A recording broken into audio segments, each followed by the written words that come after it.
Hi friends, ఈరోజు నేను విజయవాడ నుంచి నరసరావుపేట వెళ్తున్నాను అనమాట. సో ఎలాగ వెళ్తున్నాం కాబట్టి వీడియో తీసి పెడదామని స్టార్ట్ చేశాను. మామూలుగా అయితే కార్లో వెళ్ళేవాడిని. 2-3 ఇయర్స్ బ్యాక్ కార్ కొన్నాను. మోస్ట్లీ కార్లోనే వెళ్ళేవాడిని. చాలా రోజుల తర్వాత మళ్ళీ పబ్లిక్ ట్రాన్స్పోర్ట్లో వెళ్దామని వెళ్తున్నాను. ఇక్కడికి వచ్చిన తర్వాత బస్ స్టాండ్కి వచ్చిన తర్వాత నాకు ఒక చిన్న జ్ఞాపకం ఒకటి వచ్చింది.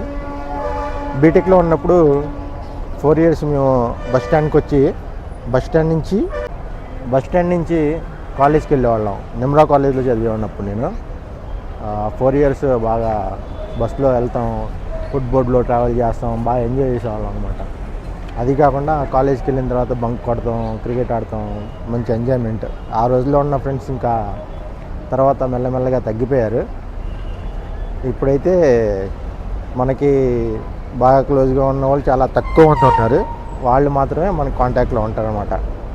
అప్పుడైతే అసలు పక్కన ఎప్పుడు ఫ్రెండ్స్ ఉంటానే ఉండేవాళ్ళు. చిన్న మెమరీస్ గుర్తొచ్చి మళ్ళీ వీడియో చేద్దాం అనిపించింది, అందుకే చేస్తున్నాను. ఇంకా వేరే ఏమన్నా మంచి కంటెంట్ ఏమైనా దొరుకుతుందేమో ట్రావెలింగ్లో చూసి చెప్తాను. ఏమన్నా ఉంటే అప్డేట్ చేస్తాను. Bye guys. చూడండి, అందరూ బస్సుల కోసం అలా వెయిట్ చేస్తున్నారు. Public transport.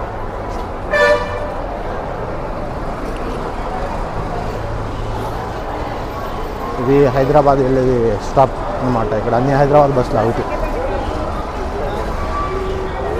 Vijayawada bus stand అంటేనే బస్ స్టాండ్. ఇలాంటి బస్ స్టాండ్ మీకు ఎక్కడ దొరకదు. హైదరాబాద్ బస్ స్టాండ్ చూసినా ఇంత నీట్గా ఉండదు, మెయింటెనెన్స్ ఇలా ఉండదు. చూడండి ఎంత నీట్గా ఉంటుందో. షాప్స్ అన్నీ నీట్గా క్లీన్గా, కింద మొత్తం మెయింటెనెన్స్ సూపర్ ఉంటుంది.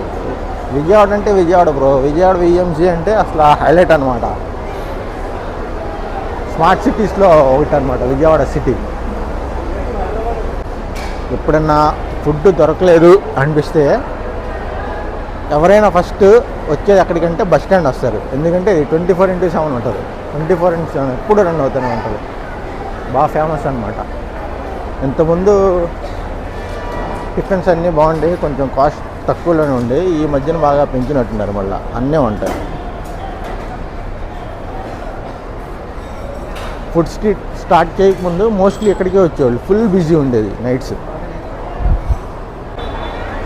ఇది మనం ఇప్పుడు నరసరావుపేట వెళ్ళాలి కాబట్టి ప్లాట్ఫామ్ నెంబర్ 10-9 దగ్గర ఉన్నాము. రష్ అయితే మామూలుగా లేదు. ఈవినింగ్ 4 o'clock కదా, అందరు రెడీ అయ్యారు ఇళ్ళకి వాటికి వెళ్తానికి. అదేనో ఫెస్టివ్ సీజన్ కూడా దగ్గర ఉంది కదా, బాగా రద్దీ ఉందన్నమాట.